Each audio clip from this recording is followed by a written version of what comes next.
Welcome to the Roadmap to Revenue podcast. Fortunate to have a good colleague, a good friend, Eric Duell, with me today. Eric, welcome. How are you? Doing great today. It's good to see you. Yeah, in person here, I guess over Zoom, but it's been a little bit of time since I've seen you in person, so good to reconnect. Yeah, you and too. See you Eric. Smiling, like in, Yeah, it feels good, and I'm always happy when I see you. Tell everyone, where you are now and what you're doing, just so they kind of have a reference point. Yeah, so I'm based in Philadelphia. I work for Comcast. I specialize in focus in the cable segment, and I lead a team of analysts that are providing strategic analytics to our leadership in the company. Great. You've been there, what, 3 years now? 2 years? 3 years, yeah. Coming up 2 weeks from now, it'll be a 3-year anniversary. Time flies. It does fly, but as you know, when you're doing things that you love, it just you just don't even notice it. Sometimes they go, "Are they really paying me to do this?" Because I'm not sure it's work yet. It's interesting, like people always say, because I remember being back in school, but then also when I'm out talking to folks that are in school now, people will always say, "Do what you love, find something that's fun." And I think maybe when you're a little bit younger, you don't quite know how to navigate that, but now that's life. Yeah, that's right. I'm lucky and I'm blessed, I think, that way, that I love what I do, and it is fun. Hard work, and it takes a lot of effort sometimes, but it is fun to go into work and to do the kinds of things that we do. Yeah, so tell us kind of how you got to where you're at today. I mean, like many of us in the analytics field, none of us have had a linear path. Certainly when I was in school, there wasn't a master's in analytics. So you had to kind of make it up. Well, now, even that there is, one of the things that I tell students sometimes is that may not be the right path, ultimately, because I think so much of this work is about storytelling. It's about being able to see the bigger picture, to be able to knit together things that you only see from experience that makes sense.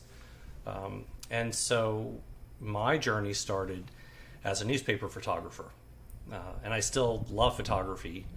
That's still one thing, like when the family travels, I take the camera and I head out on my bike and shoot. Luckily, as spring comes and the trees start to bloom, it's the weather gets warmer. It's pretty encouraging for that. But that's really the beginning of the journey, and I think actually underpins a lot of what I do today, because so much of the story is like how you tell it. It's not just in the data itself, but being able to explain it. And so started at the age of 15 as a freelance news photographer.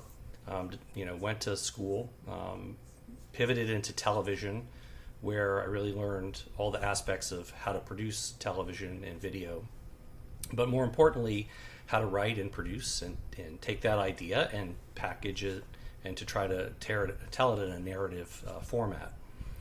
From there, moved into digital media, so spent a number of years in advertising and marketing. And I remember at each kind of point along the way, these moments, and the first one really kind of happened for me when I was working in advertising, and this was back in the late 90s, so like 1999, around 2000, and I was first introduced to the practice of direct marketing, where we could take data that we knew about customers, segment a campaign. At that time, we were sending things in the mail, and the internet was starting to come online with email.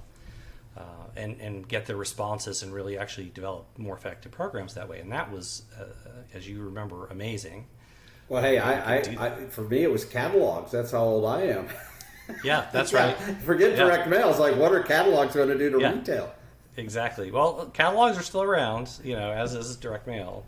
But that was kind of the first light bulb that went off in my head that, okay, we can use data to actually get a better result. And combining that, of course, I was excited about digital and where internet was going and so on. And then worked for a couple different agencies. And on my second agency tour of duty, I worked with a gentleman who we'd now call a data scientist. He was just like an analyst, but he was very well paid, And amazingly, it was the one person that you couldn't go into the meeting without when you would sit down with one of the big brands, one of your clients, and talk to them about the sampling program that they had run or something else. And I remember that's sitting in my office and asking him, how do you do this? Like, how do you figure out what combination of scents or form factors or pricing works? And he said a lot of it is just based on linear regression. What's linear regression? So Right. So what's interesting about that is something that I think is really inherent in this field is the curiosity that's kind of built in. Well, what is that? Like, tell me about it. He drew it out on a board and was like, okay, well, that's really interesting. I didn't really get the math of it, which is very fundamental to the whole thing. And of course now is like basic stats, 101. But at that time I was coming from a creative field and didn't really know. So those kind of two pivot points were like big moments that pushed me in the direction of data and analytics. And then spent And then you jumped from the agency to about a decade of consulting in how to build databases, technology, how to do analytics itself. And then that led to moving back over to the corporate side and back into media, kind of going full circle for the last two roles that I've had at it. And of course, the most recent one here at Comcast in Philly. Yeah, like many folks, you started in something else. My background was in human resources. So I did not know that. Yeah, Really? I was interested in human behavior because I wanted to change the world by making business better and people's lives better. And then I ended up in analytics because I realized that behavior follows money in corporations, and that if you could make better behaviors tied to analytics and business results, people would be much happier. What's kind of fascinating about that is, where we've gone, just in terms of state of the art of actually being able to tie behavior to outcomes in terms of employee success. So in the past, you would have used, how did I meet my sales quota, and how many calls a day did I make, and that kind of thing. And if you're in sales, for example, and of course that's important. But now what's really fascinating is to see with some of the platforms that are available now around workforce analytics, actually what does make someone, or at least maybe not causality, but at least correlation between behaviors and folks that are successful. That's right. Fascinating emerging field. Very much so. We even used our simulation to estimate the types of programs you should have to market to your employees so that you can drive down retention rates. Crazy.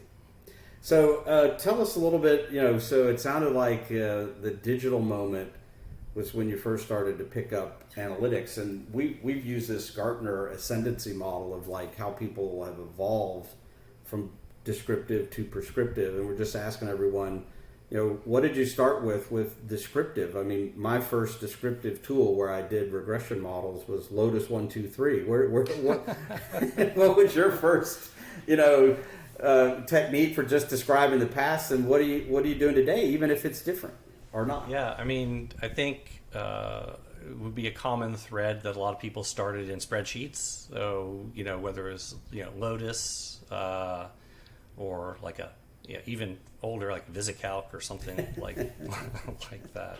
But I think for me it probably started in Excel, or a spreadsheet like that, and the challenge that I ran into really was I just had too many questions or wanted to look across too many dimensions, and the mind goes a lot faster than you can operate in those tools. So really amazing a tool, and of course spreadsheets, we know that say no, but a little k, like common wisdom, and I think most of our experience is that a lot of companies run a lot of their stuff on spreadsheets.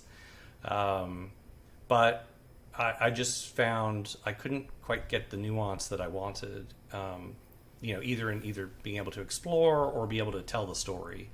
And so that we moved into more advanced tools that are more ripe for visualization, like Tableau, and those kind of things allow you to operate kind of more at the speed of thinking. And that's really kind of the arc in terms of like moving from just Excel to descriptive, right? Right. And then to even more some of the basic diagnostics, and then some of that. For the years that I've known you, you've always had an ability to like add a narrative to the descriptive, right? And it leads to kind of the diagnostic. And your journalism background, I think, played a little bit of a role there. How has that changed, right? Because once you're in Tableau, and there's so many fabulous things you can do in that. But we talk about it from our perspective, like there's still a human in the loop, right? The technology can do something, but someone has to explain it to somebody. How did that emerge, and what's different today, if anything? I actually feel like whenever you're going into an analysis, whether it be big, small, multi-dimensional or something, just X versus Y, I always feel like you have to have a point of view, and you may be wrong. A lot of times you are wrong, but to your point, you can't just let the tool kind of take over.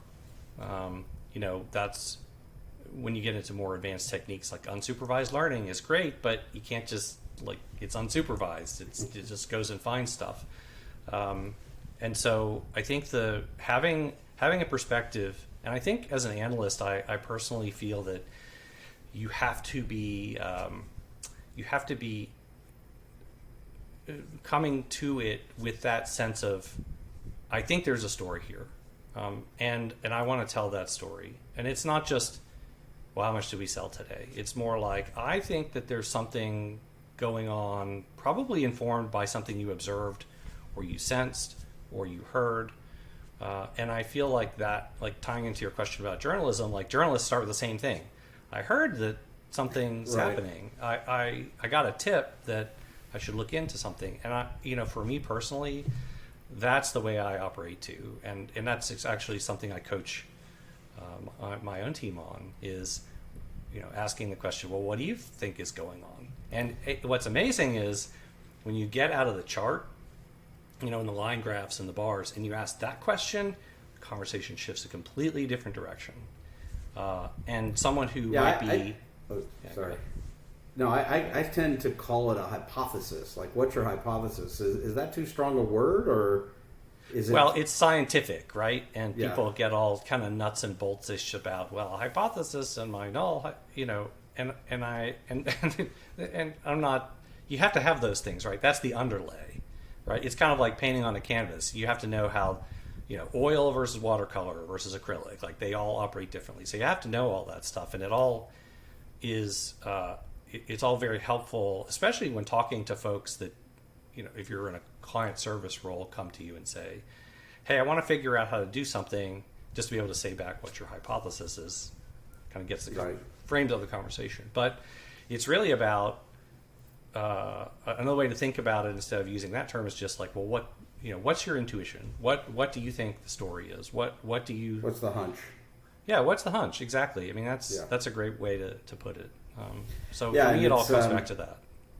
And so much has been built up, I call it kind of mode one of collecting data, getting the insights, looking back, telling narrative, Tableau. I mean, who doesn't like their product, right? So information is the fastest moving thing in the universe, right? If you know the charge of an ion next to another, there's a positive and negative. We're starting to see that people who have looked back long enough start to want to look forward. And they want to have some foresight and some optimization. What's happening, for you over your journey around that kind of prediction, foresight, forecasting, new tools that have emerged, new thinking there? Yeah. I think that's probably the third major pivot point would be, and it's really where you and I started having conversations, and that is around understanding the underlying human behavior. And it's actually that question, which interestingly is where your career started, and probably why we like having these conversations, is when we ask a question like, did when we raise the price, did we gain customers, lose customers? Underneath that's a super simplified version of the way we actually work. And I've always felt that you reach a technical limit with a lot of the tools where you try to add more in and you just keep cramming more in. especially when you look at a lot of like econometrics models, and we've got 1,000, and I'm exaggerating a little bit, but there are ones with 500, in there, and so we've got 500 variables, and I mean, probably right there, like if we were taking like chat comments, like the thing would light up with people on both sides of that. The Twitter feed would go berserk. Yeah, like no, what are you doing? Like that. Multicollinearity. Right, exactly. So, but the thing is that like the mechanical parts of just some of those traditional approaches didn't actually answer the question about human behavior. They're still kind of relying on, just associations and averages and so on. So what really piques my interest about the question you asked, which is where is it going, is I feel like finally we had a conversation one day, and it was about, well, how do people behave? And for me, that was another, like, kind of the third major pivot point in my analytics journey, to go, okay, there are people that are thinking about this the way I think about it, that I see, going back to the creative side, the color of the logo matters. The way you talk to people matters. And we lose sight of that sometimes when we get into the data science world. But the idea of being able to simulate human behavior, understand how people actually behave, and that, oh yeah, I saw something, but then I forget about it, or someone told me, and then I talked to someone else. Being able to just simulate that and build a model of the world that works that way to capture the natural chaos of the market and behavior was, I think, and is where things are going. I don't know what's beyond that yet. You might have some visibility into that, but I think it's such a deep hypothesis. Yeah. What's your hunch, Greg? Right. Yeah, because we've really seen a lot of what we'd call kind of the industrialization of analytics around that premise. Simulating mathematical twins. You see a lot more of it in supply chain now than you ever have. Mm-hmm. And I think that's where we've seen a lot of energy. But we're really, I think the next step is, the systems, the models produce information, and they produce rules. And so our final step in this kind of journey is what we call the prescriptions, because the system can then look back at all those pieces and imagine for the user combinations the user couldn't imagine. And so the system starts to build its own feedback and says, look, if you wanted to go from 180 million in sales to 200 million, hit play, it simulates it, and we're seeing results where you could go to 204 for the same budget. Now, someone has to come back in and say that's doable, it's reasonable, because it's like you said, the software will go do unsupervised things. But I think that's the final step, is where all those rules and conditions and data exist. Now, all of a sudden, the systems you have in place can learn from themselves. What, in your framing of that or thinking about that, what's the difference between what you just outlined and just brute force methods to try to crack the code? It's easier to let the system occasionally hunt, because I think you'll always have the manual part of the levers that you think, hey, I'll just do it. But sometimes just using computing power and a simulated annealing, parameter sweep might find something that we just can't imagine because we don't have the time or energy or conceptualization to do it. One of the challenges. Oh, I'm sorry. Go ahead. Yeah, we're just down in our last minute or two, Eric. So that's kind of the analytics journey. What would you say? Here's my surprise question. What would you say to yourself 20 years ago or 15 years ago about your career and what you want to know now that you didn't know then, or that you know now that you would want to know then? What advice would you give to Eric? I think I would come back to the idea that if you have an intuition, it's the right thing to do to follow it. And I think a big part of my own personal journey, as an individual, but also in my career, is getting to the point now where